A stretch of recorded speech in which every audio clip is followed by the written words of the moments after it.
Have you ever wondered about psychedelics and plant medicine and if it might be for you or not? Well, today's guest on the podcast is Austin Mao.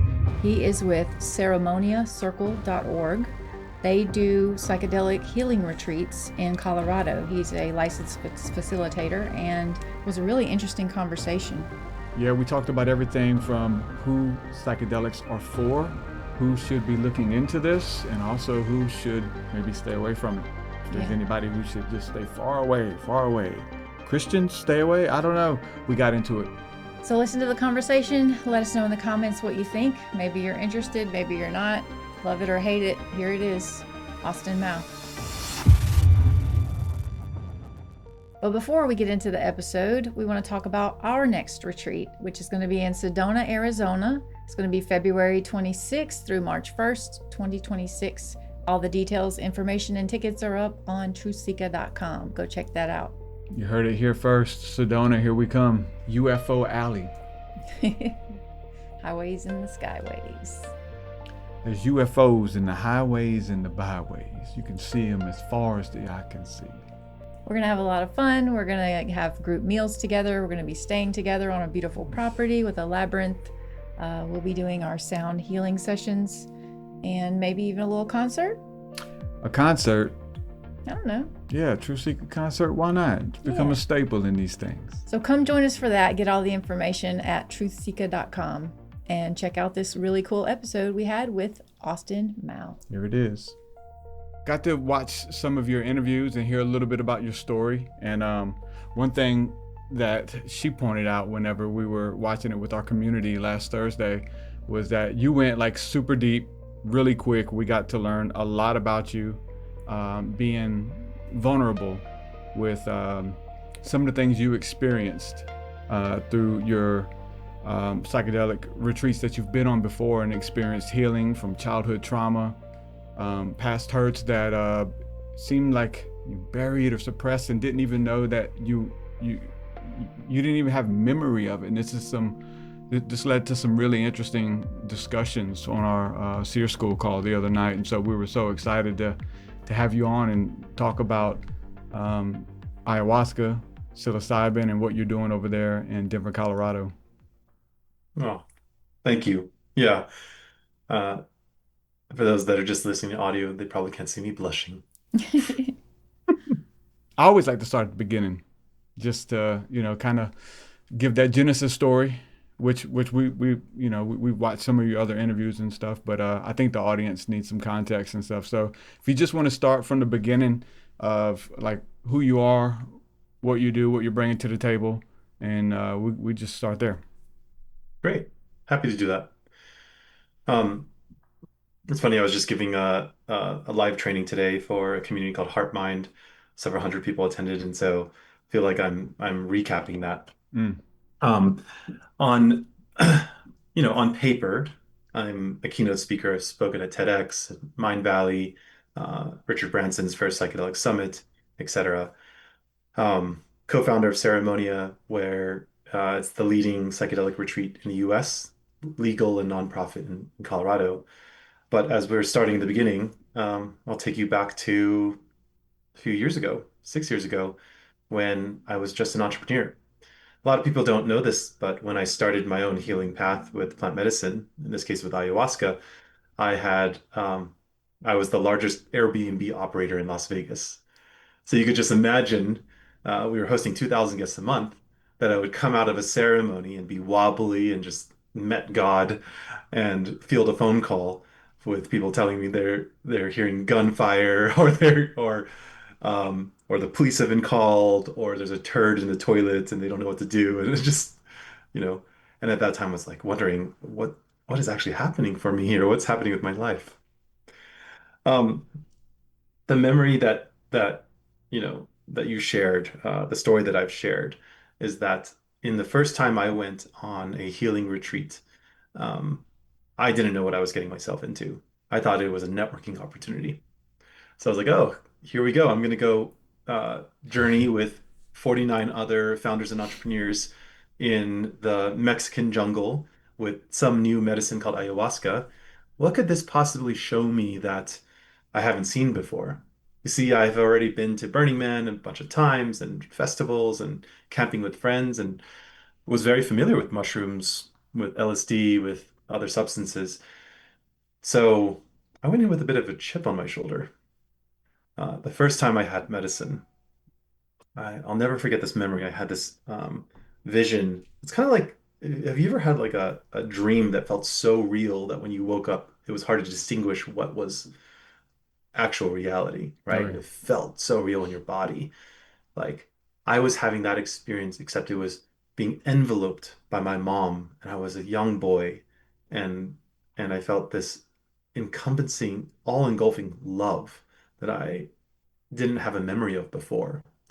And then meeting my father, who had passed 4 years prior, and introducing to him my then wife. And it was this grief mixed with such elation and catharsis because I didn't even know I was missing that in my life. I thought I had, quote unquote, properly grieved him through the 7 steps of grief or whatever, but I didn't know that I was missing the opportunity to show him the man that I would become. But it wasn't until the second night, where it was my birthday and I asked for an extra large dose.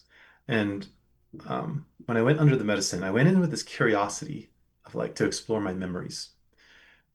You see, at that time, we had a workshop where we were asked to recount memories of it as from childhood, and I could barely pick out anything. It was just a total haze. Um, and even just a few months back or a few years back was foggy to me. I've since talked to a lot of people about this experience, and it's not uncommon. But what happened for me under the medicine with ayahuasca is I started to relive my memories in vivid detail. So you probably have heard that when before you pass, your life flashes before your eyes, right? Yeah. Imagine I was watching the reel of my life, the film of my life backwards, and I could feel the pages of books as I turned them, touch the blades of grass. I could remember turning my locker combination in school. It was so vivid, and I was going back and back and back in time until I was a child under sheets. I could feel the smallness of my body. And then all of a sudden, I felt horny. And I popped up in the yoga mat in the middle of the jungle. There's, you know, 49 other people having their experience. Connor over there is running around half naked, yelling, "Why are you trying to kill me?" And it's just wild out there. And I'm like, what could this be? And when I closed my eyes, took a deep breath, and went back into my experience, I realized that I was touched as a boy at the age of 4 in a way that felt confusing and shameful, but also pleasurable and guilty, and just so many emotions that a young boy's mind would be unprepared for. And I literally said, "Oh my God." And I started going forward in time with this new understanding, not only of that original trauma, but that my mind had repressed my capacity to hold on to long-term memory as a protective mechanism. I was a bully as a kid. I had sexual confusion as a teenager. I couldn't hold on to relationships or passions or hobbies because I would simply forget why I chose them, why I loved them. And so, all the way to the present moment where I was lying on that yoga mat, the scratchy wool on my skin of a blanket, tears streaking down my eyes, and I told the shaman what had happened. She says, "Oh my God, I'm so sorry." And I said, "No, no, no. You don't understand. I'm so grateful. I feel like I was cured of Alzheimer's." That experience was life-changing for me. Um, Recently, I spoke on stage at Mind Valley to a couple hundred people, and was imparting this story. And at that time, Mind Valley was doing a speaker training to teach people how to do keynotes, to do speeches. And we trained to tell these stories, right? And it's like, okay, pick a story in the past, like a chapter in your life. But what I realized is that experience wasn't a new chapter. It was a whole new sequel of who I would become. And so from there, COVID happened, moved to Costa Rica, started pursuing the path of plant medicine, came back, continued to lead retreats, ultimately become the director of one of the most well-known ayahuasca retreats in the world, and then founded Ceremonia as a nonprofit in in Denver, Colorado, um, and have since led more than 50 retreats, more than 600 individuals from high-level Fortune 500 executives all the way to combat veterans and teachers and dentists. And it's been quite the journey, to say the least. Hmm. So, how long ago, what year was this networking healing retreat that you went to? That was right before COVID started. Yeah, so 2020. So, when you came out of that, is when you were kind of evaluating the job position, the Airbnb and stuff, and that led you into wanting to facilitate this for other people? It was progressive, as I think many things are in life. In fact, when people conclude our retreat, we tell them not to make sudden decisions. Don't Mm-hmm. go leaving your marriage Yeah. or your job or whatever. And it took me time to let that go. Um, but what I did start doing is pursuing something that felt more meaningful to me. What's interesting is I thought I was really happy back then, and I was the dude that you would see posting on Instagram with my Teslas and my cars you know, and travel and just humble bragging, um, all my first world problems. And what I wasn't able to admit in the privacy of my own heart is that I was really unhappy, really didn't feel like there was meaning in my life. And progressively, exponentially, I've been able to bring in so much more purpose and meaning and inspiration to who I am now. Yeah. I had an ayahuasca journey, and the job thing was that happened to me like when I came out, and I was working a job that I was passionate about, that was helping people. Like I really loved the job. Um, and when I came out of it, I could me as a Christian, I felt like I was more connected to the Holy Spirit after, like I was just really open. And so I felt like God and the Holy Spirit was prompting me, like, hey, you're not really supposed to be here anymore. And Hmm. so even though it was a job that I was passionate about, it's like God took that passion and shifted it over and just to a little bit of a different lane of helping people. Um, but I was really, and my healing experience came actually a little before ayahuasca, and it was with cacao and breath work at one of our Mm, retreats. So the ayahuasca was kind of like just the finishing touches on my experience. nice. But yeah, I think a lot of times we, as a society, have been so conditioned to pull away from nature and to pull into the concrete jungle, and that's our like definition of success. But then when you get into that cage, it's depression, but put a smile on your face anyway. And so when we Totally. pull back and go back into plant medicines and go back into nature and the things that have been beckoning us all along, it may be a stripped down version of our life, like not wearing shoes versus wearing the Jordans, but the happiness is there, the connection is there with our brothers and sisters in nature and each other. Like I had pulled back from people a lot and just decided I was an introvert and didn't like people. And what I came to find out is I love people. I just was so unhappy in my grief and in my situation I was in. Hmm. Thank you for sharing that story. Yeah, I'm really resonating with how you felt, um, like you were in something meaningful for you, and then the pivot was to something that was even more meaningful to you. Yeah. It reminds me of a story of one of my good friends, Eric Amides, who's a keynote speaker. He tells this story of how he goes to the Aboriginal tribe every year in Africa, the Hazab tribe. And one time he asks them, asks their chief, "Do you ever feel depressed?" Uh, and they're like, "What is depression?" And the chief says, and then he says, when you feel maybe it's like sad for a period of time. And he's like, "Oh, yes, we do feel depression sometimes, 1 or 2 days." Yeah. And it's just like, wait a second, 1 or 2 days? You spoke about return to nature, and I heard you use the word, or maybe this is the word that I concocted, simplicity, Mhm. right? And this concrete jungle, these Zoom calls, these apparatuses, they bring so much complexity into our lives. But if we really take a breath and look at when are the moments where we felt the most safe, the most relaxed, the most easeful in our life, I would bet you that the majority of people would find the majority of those memories to be something really, really, really simple. Holding a loved one, holding a pet, lying on a beach, camping with friends, etc. Mm-hmm. And so it begs the question, why? Right? Like, why do we pursue more and more and more? But one of the things that I share before a ceremony, something that my teacher imparted to me, is that we always ask ourselves, why? Why this? Why that? Why mommy? Why daddy? But maybe the right question is to ask how. How can we experience our life more? How can we feel more joyfulness and more peace, more surrender, more presence, more connection? Like how? Maybe it's not about the why. Maybe it's the skills and the process to develop how to bring into our lives what we really, really want. Mm-hmm.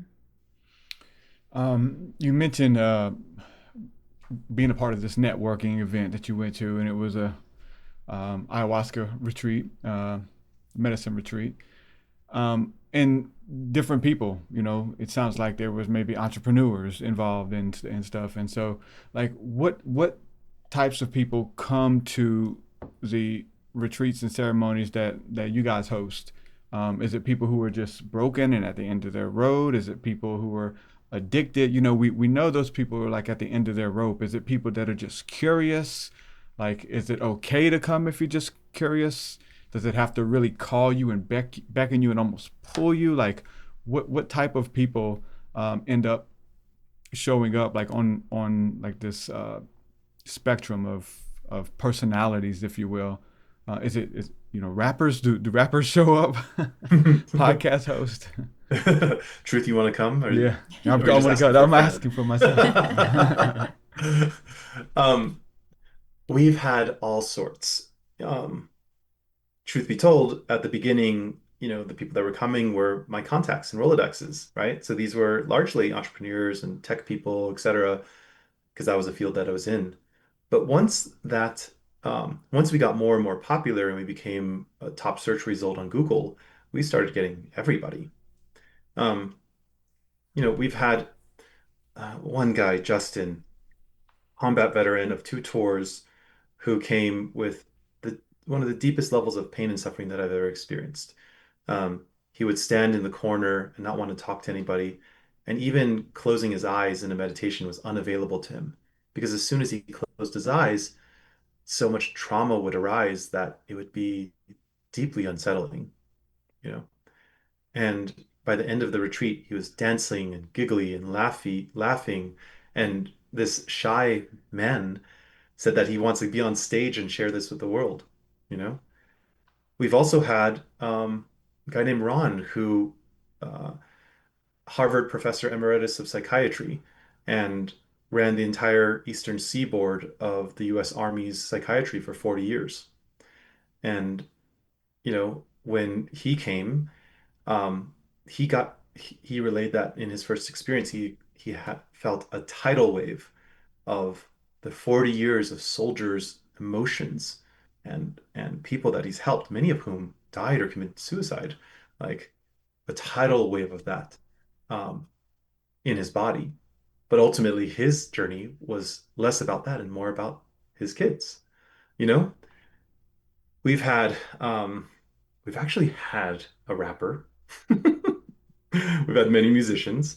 Um, we've had many Christians. My mother is deeply devout Christian, and the president of Unity Church has come, and he would have a picture of Jesus Christ on his altar, and he said that it was the most connected he's ever felt to Christ consciousness before. Hmm. And we had someone who ultimately became a co-facilitator who was a Catholic priest for 25 years, and then a Zen monk, and then became one of the world's top psychologists. And in his experience with with plant medicine and then later with ayahuasca, with psilocybin, and later with ayahuasca, he would kind of reclaim his priesthood, which was disillusioning to him after he um, represented the Catholic Church for the UN in Africa, you know? Mm. So we've had everybody. And to the question of like, who's this appropriate for? We've had people at the end of the rope.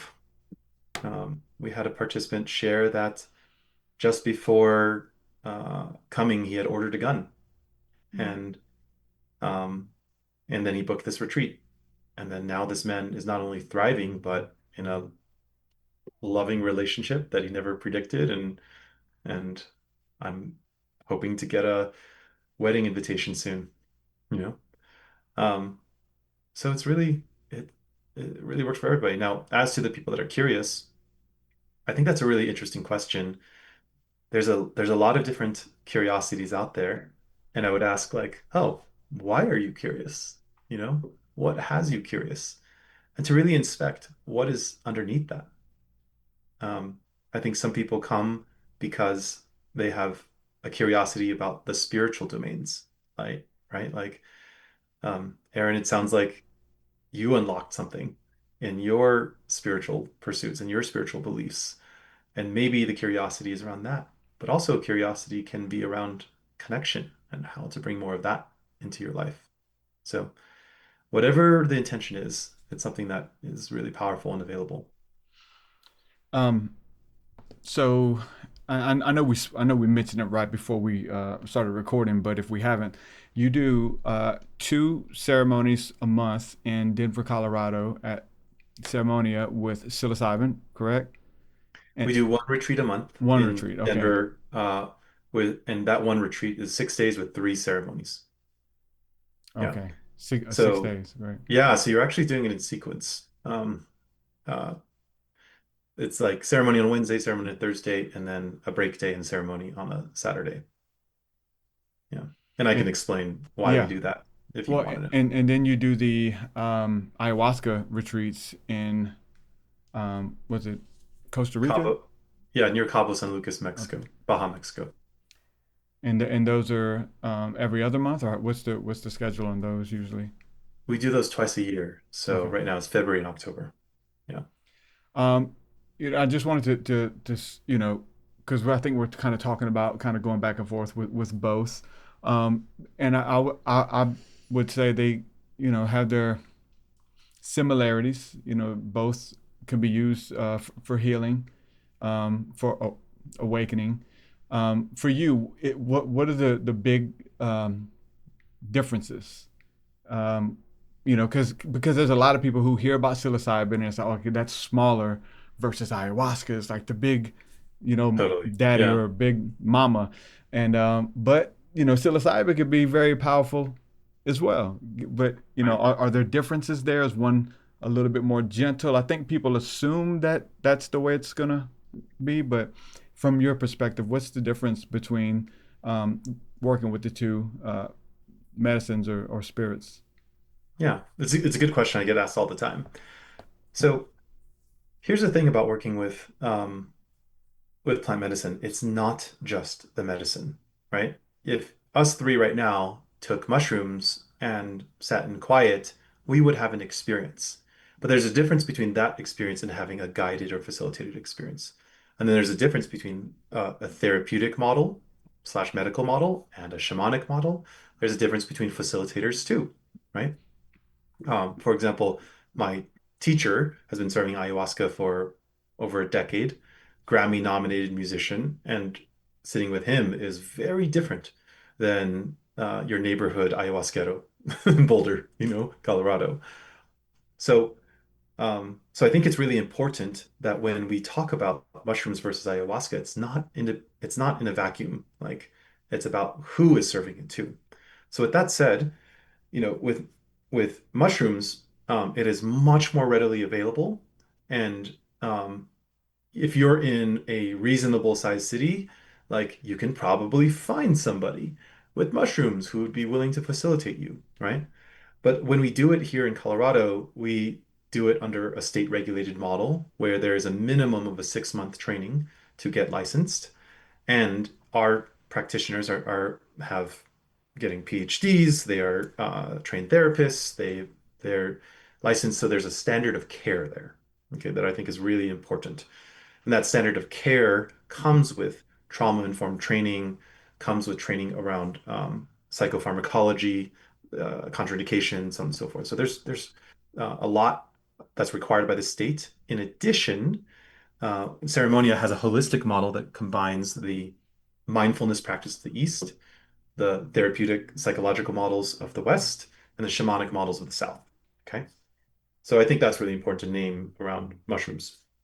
Ayahuasca is almost exclusively held in a shamanic context. I'm not really familiar with any ayahuasca practices other than ceremonias that comes with sort of a synthesized um, Western, Eastern, Southern model. To become a quote unquote shaman, one has to train in the jungle by drinking ayahuasca every other day for years on end, right? And with that comes a lot of beauty, but it can also come with a lot of shadow and with a lot of dogma, right? Mm. Now, in terms of the effect of the medicine itself, ayahuasca is often related to as having grandmother energy, which is to say, it kind of feels like there is something in there, a spirit, an energy, a force, etc., whatever you want to call it, that feels like it's ferrying you with gentle but also stern energy, kind of like a grandmother, towards some realization, right? Aaron, I see you nodding your head. I'm imagining you're like, yep, I saw something that I probably wasn't aware of before, Yeah. right? And it probably felt like there was a vehicle, something ushering you into that. Now, that is so beautiful and extraordinarily powerful. But there comes a danger with that. The danger is that without proper contexting, many people can believe that it was the medicine that did that, that the spirit or ayahuasca or the shaman or the music or something external to me led me to that experience of healing. What ends up happening then is that we start prescribing something outside of us to the healing inside of us. And that can be really dangerous because then when we go back to life and life continues to life, I'm not carrying ayahuasca with me every day. I'm not, the shaman isn't by my side all the time when I'm suffering. I am the one who is responsible for my own feelings, for how I respond with compassion and curiosity instead of with fight, flight, or freeze. Does that make sense? Mm-hmm. Totally. And so oftentimes the shamanic dogma comes with this praise of the grandmother energy and medicine and spirits, right? And the way that people can interpret that, and I've seen this time and again, is like, it was ayahuasca that healed me. And I think what's extraordinarily important for anyone looking at doing psychedelic work is to really understand and really understand inside of you that you are your own healer. That anything that you experience, even if it feels like something outside of you, you're experiencing it through your own consciousness and you're choosing to allow something to navigate you somewhere. And that is so important. So I would recommend that people find um, a facilitator that has great training um, and try mushrooms first so that you can kind of develop that skill of navigating yourself, of really embodying that, hey, these are just tools, right? Just like a hammer is a tool, right? And instead of a hammer, I could use a shoe. Probably not as good a tool, but to nail something in, but it's a tool. And that tool just supports me in finding more of myself instead of relying on the tool itself. Does that make sense? Mm-hmm. Was that helpful? Yeah, it was. And I believe really heavily too in frequency healing and sound healing and color therapy and even the plants that help us find our way. They come and carry a frequency, and a lot of people believe. I can't remember the author's name, but there was a book we listened to recently that the lady was speaking of plant medicine, even like just dandelions, to increase Hmm. your heart and heal your heart physically, but that you don't have to take even the physical form of the plant, that these plants have spirits, and you can literally ask assistance from the spirit of the plant instead of ingesting it. And they're almost like little angelic helpers that can come and guide you and help you. um, at our retreats, we're really big on breath work. We like to drink cacao as well as a plant medicine, but we lean into some of the more gentler plant medicines and the breath, because the breath is something we always have with us for that reason, that people can have a powerful experience without anything outside of themselves, that they truly do have the power within to remove these blockages. Um, and we do have many angelic helpers all around at all times, willing to help if we just ask them. But you spoke a little bit about the dangers, and that being a danger of ayahuasca.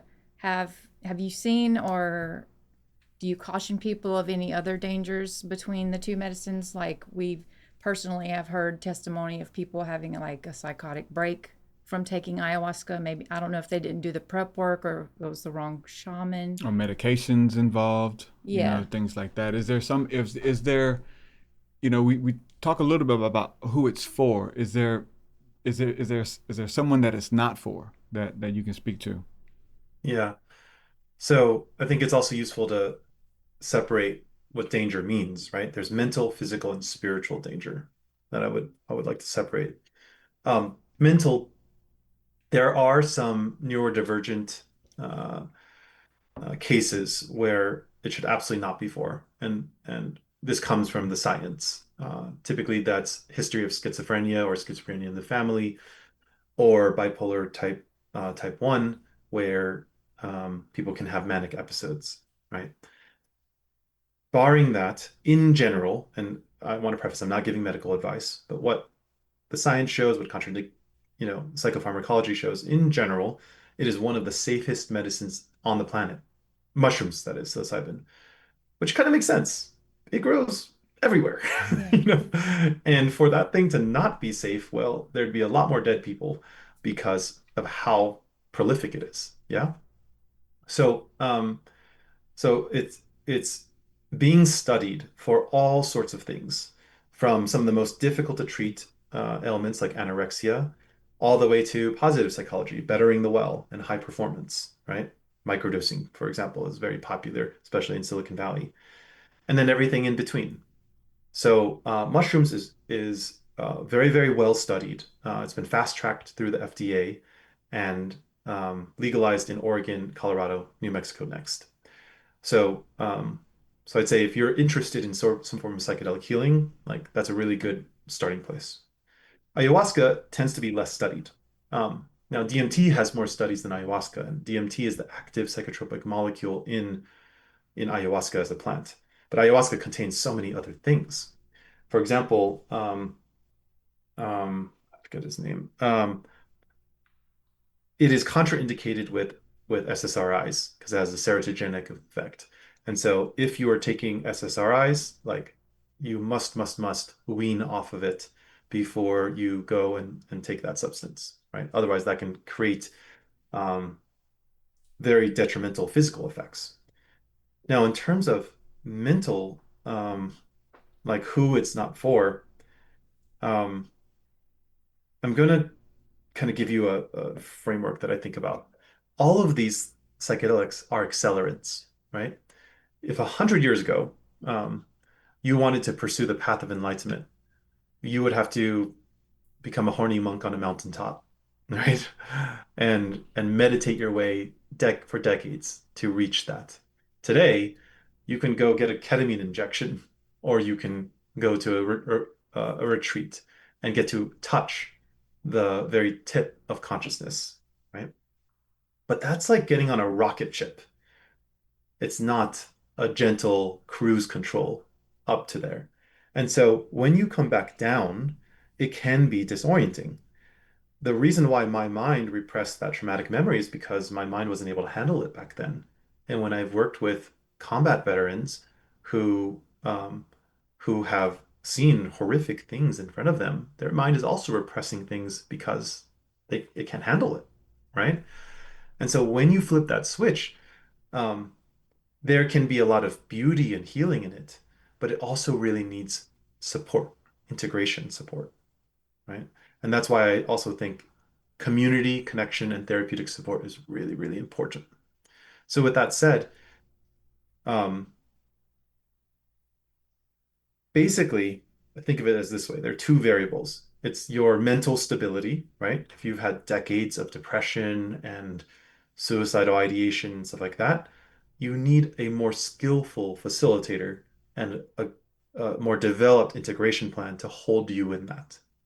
If you consider yourself a high performer with lots of psychedelic experience, then maybe you know, you can get away with something less advanced or prolific. Does that make sense? So Mhm. that's sort of the mental danger.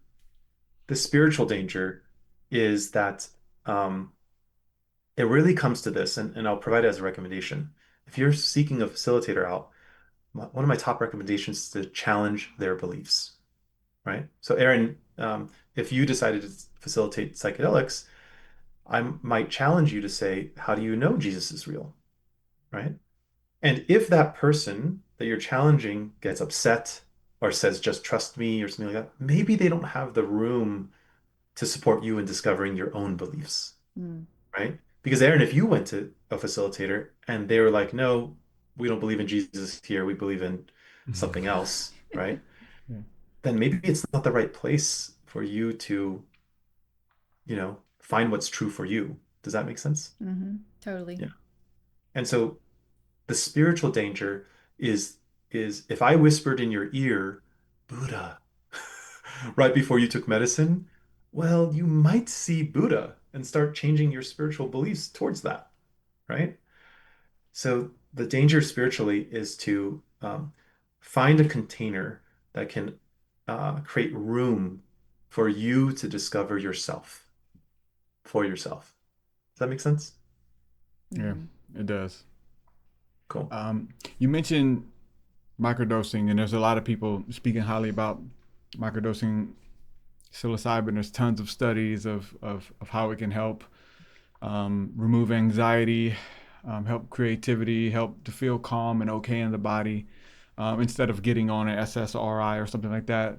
Amazing studies out there. When it comes to microdosing ayahuasca, have you heard about that? I know there's people talking about that and buying tinctures from different people online. I don't know if half of it's even real, to be honest with you, but that kind of thing. I guess across the spectrum, I know people who were prescribing real ayahuasca for microdosing, and then people just on random websites buying what somebody labeled it ayahuasca microdosing. And is that even a thing? It is a thing. It's pretty small community that does that. And again, buyer beware. A lot of people don't even know that um, the vast majority of um, psilocybin edibles that are sold are actually not psilocybin. It's it's called psilocybin, which digests in the body to psilocin, which is the same psychotropic as psilocybin digests to. And same thing with ayahuasca. Like probably, this is my guess, the vast majority of ayahuasca that is sold as something edible or consumable in a microdose format online is probably not ayahuasca. It's probably what we would call pharmahuasca, which is the synthesized DMT plus the MAOI. Um, first, just buyer beware on like what the substances you're getting. You're getting it from Joe Schmo from eBay. Probably something you want to validate or second guess. With that said, the first thing I want to state is like the lead researcher in the field. His name is Robin Carhart-Harris, and runs the Carhart-Harris lab in UC San Francisco. And before that, the ran the lab in the Imperial College of London Center for Psychedelic Studies. So this is the most um, experienced individual in psychedelic research. And he recently released a study. He was on our podcast called Modern Enlightenment. He recently released a study that showed that microdosing without therapeutic support actually doesn't show any positive benefit relative to placebo.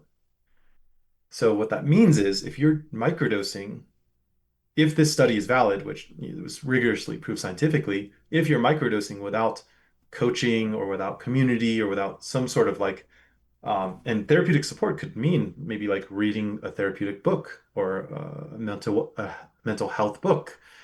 It could be placebo that is actually getting you what you believe are the effects, the long-term enduring effects. So I would encourage anybody considering microdosing to combine that with some form of self-development work. And I think you'll get huge benefits that way. Okay. With regards to microdosing ayahuasca, I've never done that myself. Frankly, Aaron, I'm sure you know from having done ayahuasca that it's not something you crave to drink. No. No, even the whiff of it, I'm like, oh. Um, I've heard of benefits of it. I couldn't comment on it myself. I've only done macro doses of that. Mm-hmm.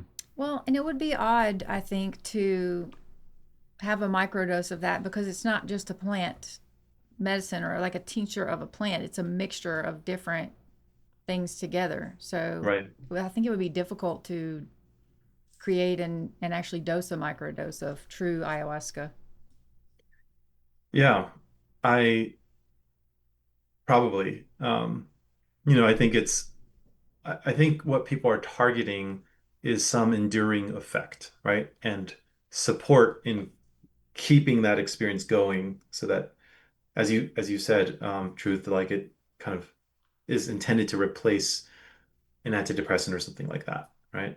And the vast majority of people that come to us on some form of pharmaceutical don't take it again. That's not medical advice. That's just the experience that we've had. Um, and um, some have gone on to microdose and some have not. Um, but what we find is that the number one factor in keeping something enduring is connection. If you feel um, supported, if you feel safe, if you feel able to be vulnerable with others, you know, connection is the opposite of addiction. Like that's where the magic is. And so the energy that would pour into microdosing something like that, I think could be better spent in the pursuit of connection. Mm. That's a very good point. When is your next retreat and that you have openings for? Oh, well, everything can be found on our website at ceremoniacircle.org. We have, I think it's January 15 or 16 to 21. And then um, we have one, I don't know when this is being released, but we have one December 16 to 21, and then um, 13 to 18. Our February ayahuasca retreat is February 2 to 8. And then we have retreats every month after that.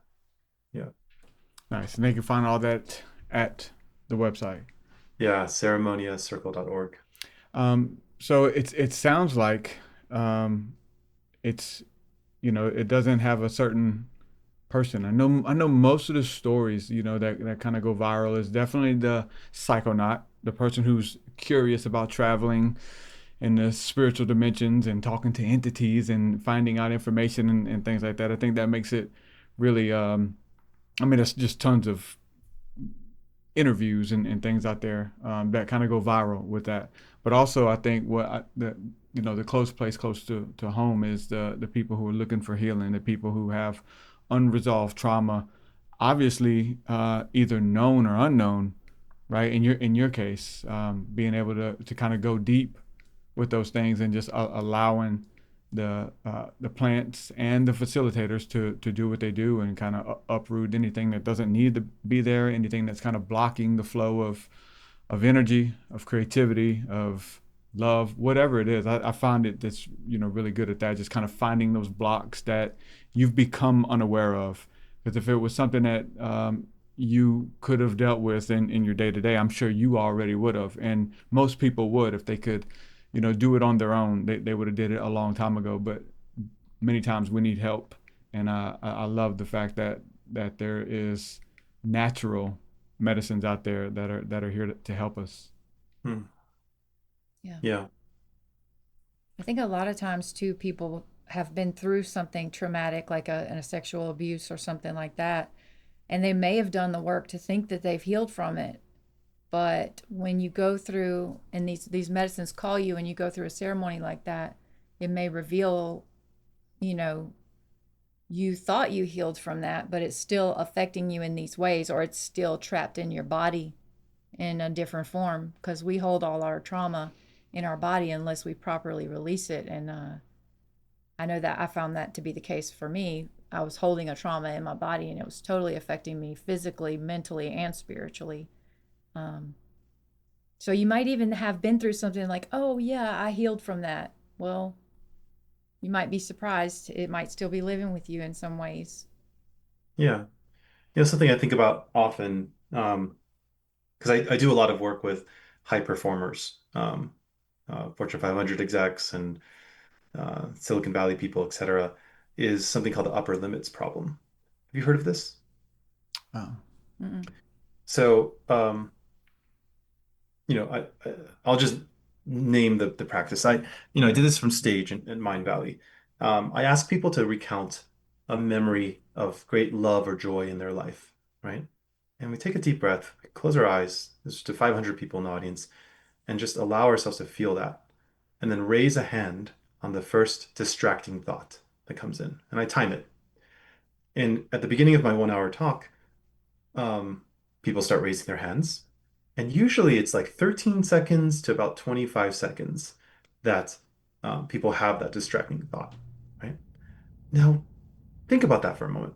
This is a feeling that you want to have. We chase after moments of love or joy or peace. Yes? Mm-hmm. But when we experience that, we can only hold on to it for 13 to 25 seconds. What happens with that is we chase after the quantity of these short bursts of feeling instead of being able to hold the quality of it. To be able to imagine if you can hold an experience that you want in your life of connection, let's say, for a minute, for 5 minutes, for 10 minutes, for your whole life. When I last did this, I think I clocked in at like 10 minutes or something like that. And what that is demonstrating or illustrating to me, and this is something I've really worked on, is that I'm able to bring myself into a deeper presence and a deeper abundance of the experience that I want. And so instead of chasing after popping the bottles of champagne or winning the awards or getting praise from my friends or the Instagram likes, I'm able to allow for moments of eye contact, holding a gaze, holding a hug, petting my dog, smelling his fur, and just like really enjoy that moment more and more and more. So this upper limit syndrome is there because, for me at least, the feeling of anxiety is so familiar. Because when I was raised, my parents were so scared about not making enough money. I was moving all the time, so on and so forth. And so it's, what's the saying? It's like the devil you know is preferable to the one you don't, or something like that. Yeah. It's like we actually unconsciously live through a familiar experience rather than the experience we think we want, which is that of love or peace or joy. Does that make sense? Mm-hmm. Mm-hmm. And so how can psychedelics help with that? Well, psychedelics peels back that veil and allows you to experience something. And if you have proper guidance and facilitation, right? Like a practice that we do in Ceremonia is help you actually identify what that feeling is. When you want something, I want to be on this podcast.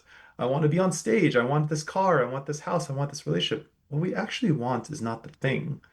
We want the feeling we believe we will have when we get the thing. Does that make sense? Yeah, for sure. Oh, I get this car. I'm going to feel excited. Okay. Yeah.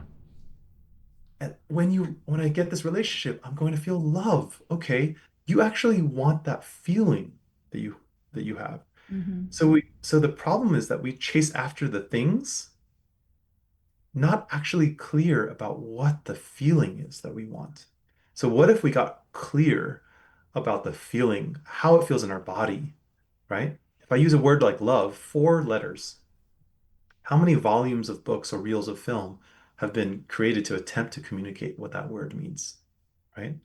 Have we loved the same people? I hope not. But somehow I can look at you and you can look at me and be like, hey, are you feeling love? Yeah, me too. And we can trust that that's there. No one ever explained to you what love is. You didn't read it in a book and be like, oh, okay, now I know what it is. You felt it before. And through that feeling, you're like, ah, this is what it must be like.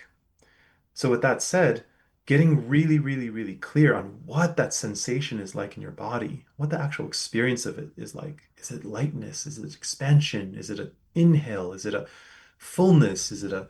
What's the color of it? What's the so and so forth? So that once you know what that feeling is precisely like for you, you can go and use that as a compass to get that feeling more of in your life. And when you actually feel it, you can be like, ah, here it is. It's the feeling, and allow more space for it instead of going to the next car or the next win or the next relationship to try to search for the thing you believe will give you the feeling. You can call on that feeling more. Does that make sense? Mhm. Yeah, and I think that when people really get honest with themselves about that sensation and they bring it back down to simplicity, like you might be surprised that looking at the sun shining through the tree branches gives you that sensation. Totally. Or like seeing Totally. a spider web with dew on it gives you that, aha, there it is. And so Yeah. then you are able to, like you said, hold more space for these moments that are all around you all day, but we're too distracted and self focused to go out and notice That the feeling. Hmm. sensations. Right. Yeah. Yeah. So really to come full circle to your question of like who's this for, truth, it's like if you're not feeling that feeling 100% of your time in your life, well, maybe come and experience that. Yeah. Really clear on what that is and see how that might transform your way of being, your priorities, and what you care about, what you put energy towards. Yeah. That makes so much sense. I've kind of summed it up in the past, or just kind of saying that like you get a God's eye view of your life and of your Mm, path from another perspective that is loving, that is like not judgmental, and actually is feels like is going to help you um, with those steps of to you know, how you go where you want to go, like right. what's the next step. It's one thing just to show you what love is or you got an idea, but like how to actually get there. And like sitting with psilocybin, I totally feel that like there's a third person or a fourth there with you. There's somebody else. It's not just you, and it's a loving energy that cares for you, that is working with you, that knows everything about you, and kind of gives you another perspective. And you talk about feeling love, and we chasing these feelings and stuff like that, or we're chasing the thing, but it's really the feeling. And it to me it seems like love is just being okay. It's just being okay with the way you are, the way things are, without anything on top of it, like without any kind of caveat, because we kind of put those things on top of it, and that become these caveats to say, I'll be loved if, I'll be okay if, I'll be safe if, and if I have this, I'll be successful if I get this next thing, but then we get the next thing, and then we need the next thing because that feeling was only temporary, not knowing that we had the feeling with us the whole time. And I it's my experience that is one of the things that plant medicines communicate with us, that we are okay right now. We're loved just the way we are. We're perfect, and kind of helps kind of push those things off of you or out of your view that is obstructing your view from seeing yourself and your life, your situation, the way that God sees you, which is Mm. through these like eyes and arms of love. Yeah, beautifully put. And I want to add just one thing on top of that. Um, have you felt God before, Truth? I believe so. Yeah, yeah. And Aaron, have you? Mm-hmm. Me too. And when we experience that, how do we experience it? We experience it um, through the faculty of our consciousness, right? Buddhism separates consciousness into four aspects: thoughts, sensations, emotions, and something called dhammas, which is just experience, right? And I would posit to you that when I've experienced God, and I think anybody have experienced anything, it is something that is happening through our own consciousness, through our own lens. And so in psilocybin or in ayahuasca, when we're experiencing a monster or when we're experiencing an angel guiding us, that's actually happening through us. And maybe there is something external that is gently nudging, but even if that's the case, it is still through your own experience that that's happening. And so, um, you know, if God is communicating through us, it is communicating through us, it is coming to us through us.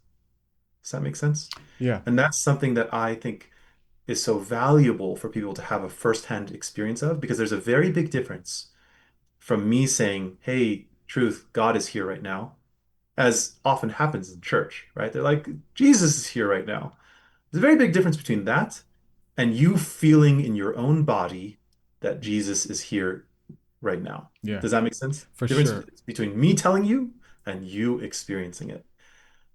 And what I want for people is to have that experience themselves, Mm-hmm. right? To have the experience of feeling grateful for their lives, that they're okay, that they can feel love, not because someone told them you're okay, right? Or you're safe, but because you actually get to feel it yourself. And you're like, oh, that's what safety feels like.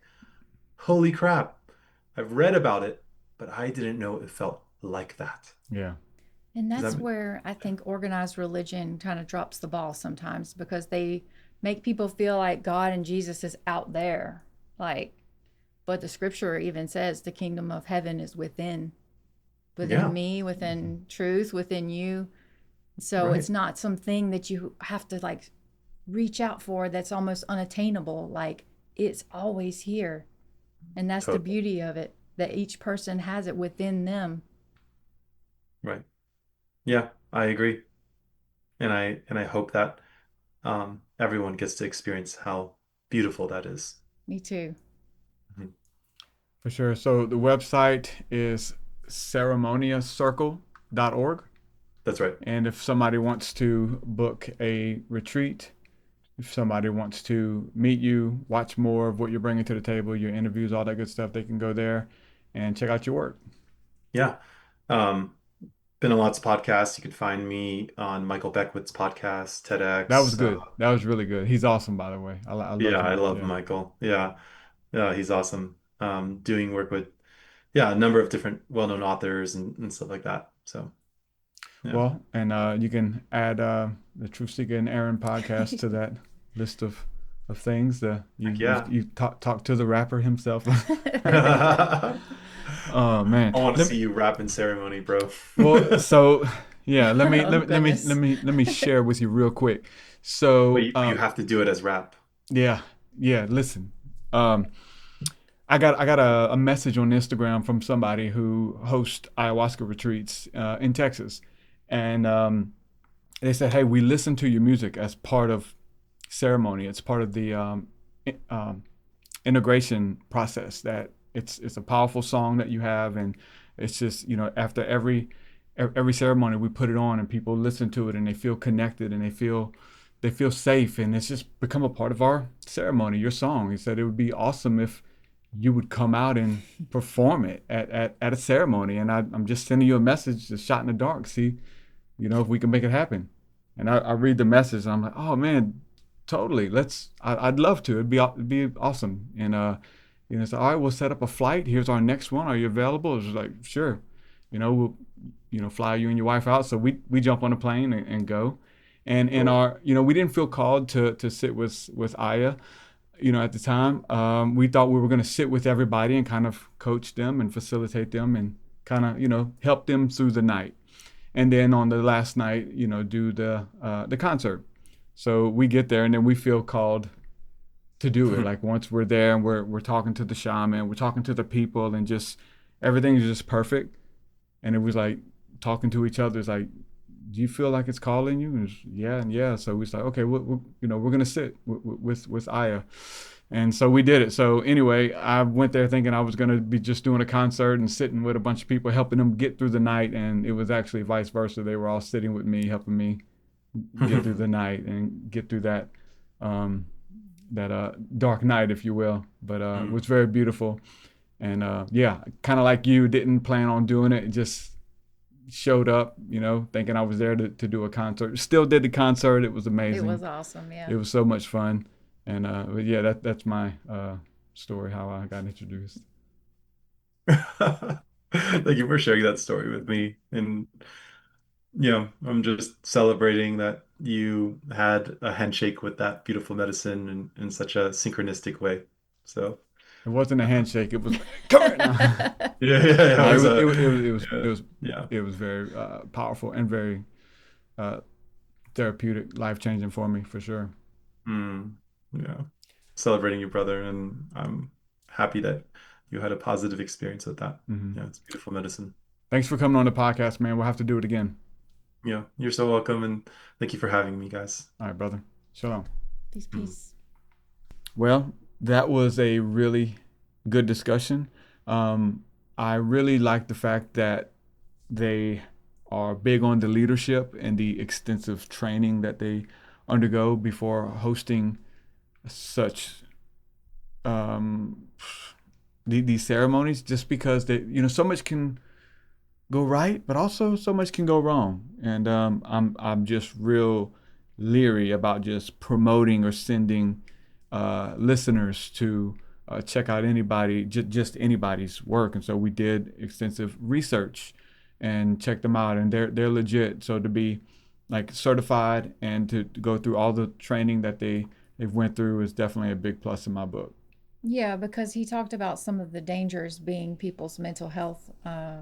He mentioned bipolar, being on medications such as SSRIs, things like that. But I think that a lot of people don't have access to mental health care, and they might even have conditions that they are undiagnosed. Yeah. So it's super important to have a team of people facilitating who can kind of look out for you and be able to spot things maybe you don't know about yourself, even if it's not a good fit, because you wouldn't want to go in if it's not a good fit.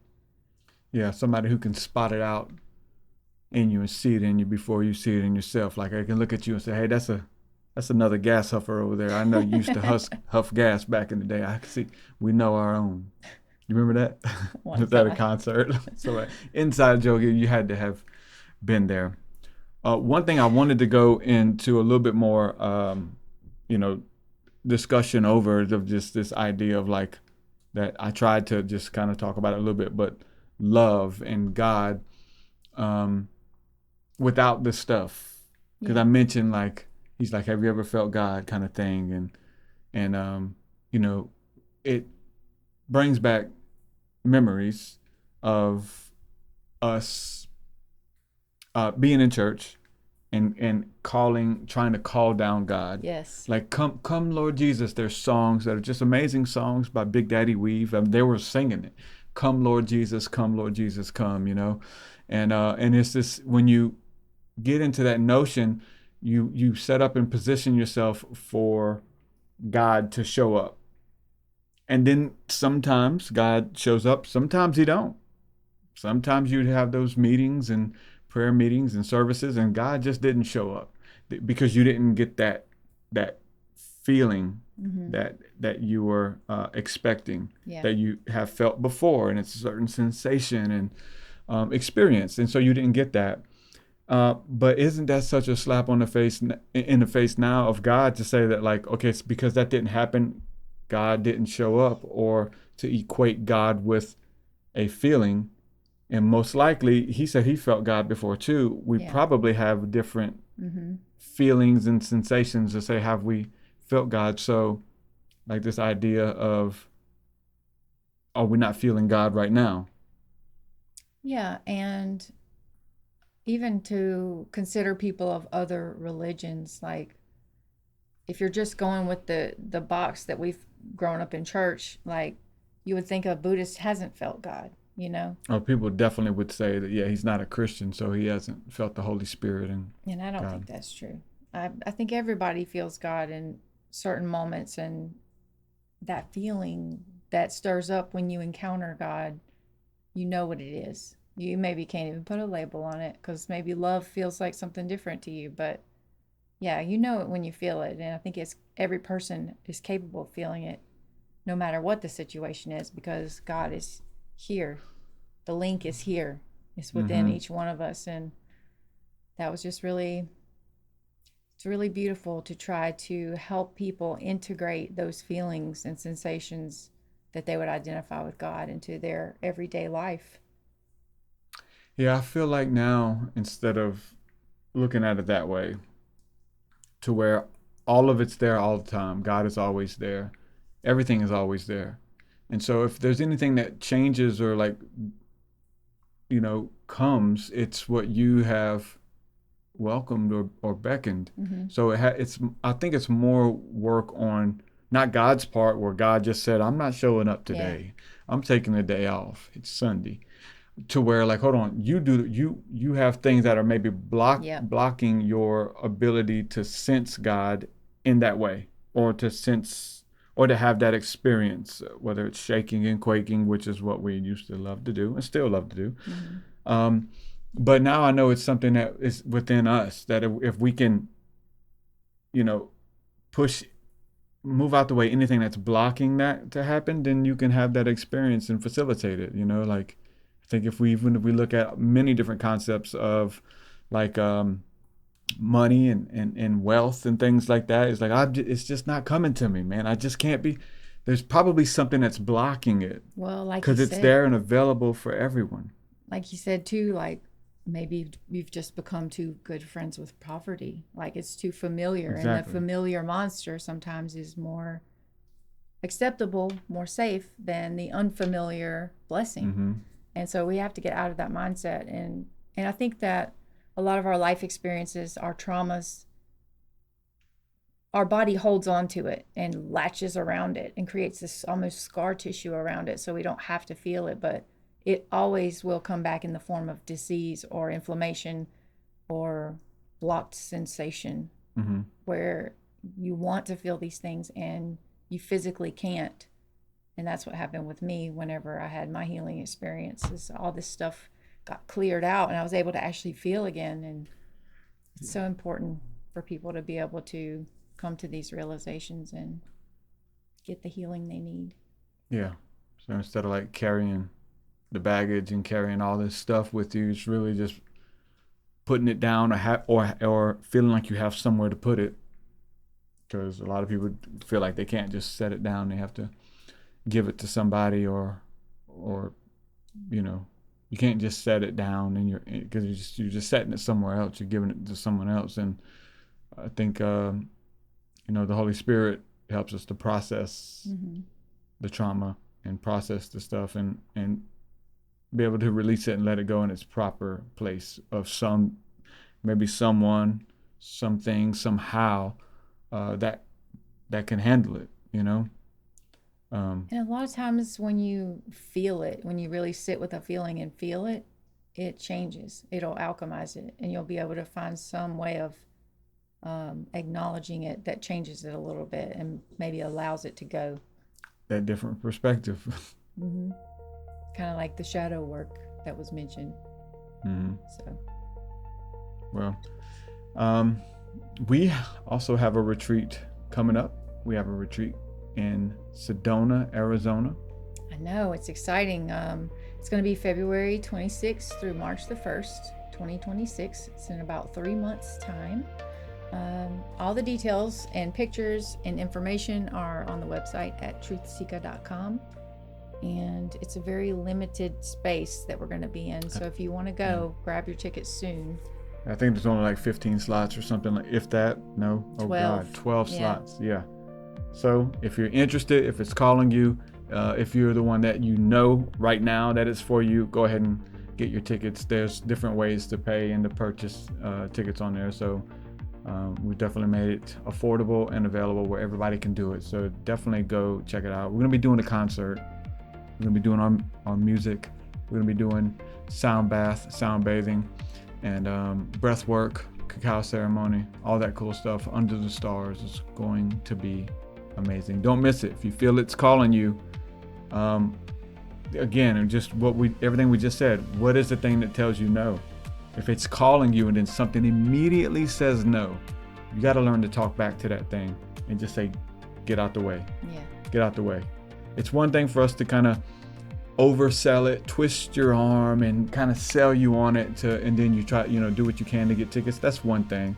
But for those of you who, as soon as we say it and you want to go, you want to be a part of this, and then something says no, that's the thing that you have to identify, because you find out that anything that you plan to do that's going to bring you peace, that's going to bring you to the next level, that you set your mind to do, you want to do, that voice pops up again, the old familiar voice, and tries to tell you no every single time.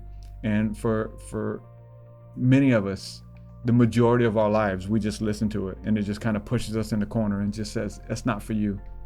And then it gives you all these reasons of why it's not for you.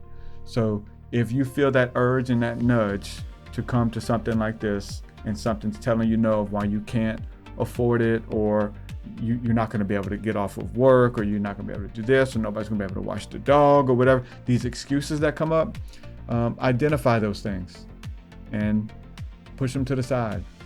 Ask God to make a way, because I believe that if you have a desire to do something, especially those things that are bettering you, and you want to get to the next level, identify the voice of the inner critic that's telling you no, that you can't have those things. Yeah, and maybe just say thank you, but no thank you. No, yeah. Thank you for trying to keep me in line and keep me safe, but I know this is for me, so if you would just step aside.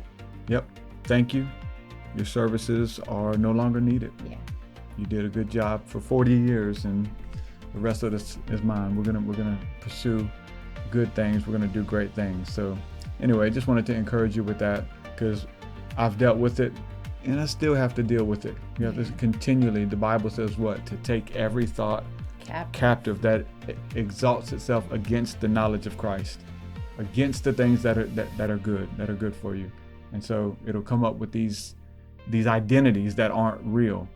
They're only real if you believe them. And the weird thing about that and how that works is the opposite is real if you believe it. Yeah. That you're more than a cacao. You're more than a conqueror. That you're successful. That you are free. That you are whole. You're fearfully and wonderfully made. The kingdom of heaven lives inside of you. Or you're broke. Or you're broken. I mean, like, both are true. Whichever one you believe. So we're 2026. We're believing for great things in our lives, in your lives. Thank you guys for being here. Thanks for partnering with us. And if you want to find out more, again, go to the website, TruthSeekah.com. Become one of our patrons. Join up for our membership platform, all that good stuff. We do hangouts and all kind of stuff you get access to. Just check it out. With that, again, peace and shalom, everybody. Peace. We'll do it again. Hey, thank you so much for watching this episode. I hope you enjoyed. I want you to know that there is a video right here that you can watch a video right by me. Click this video. No, don't click his video. Click my video. His video is probably about demons and dark stuff anyways. Mine's probably about angels and awesome stuff. She has a point. So you decide, the demon or the angel. What do you go with?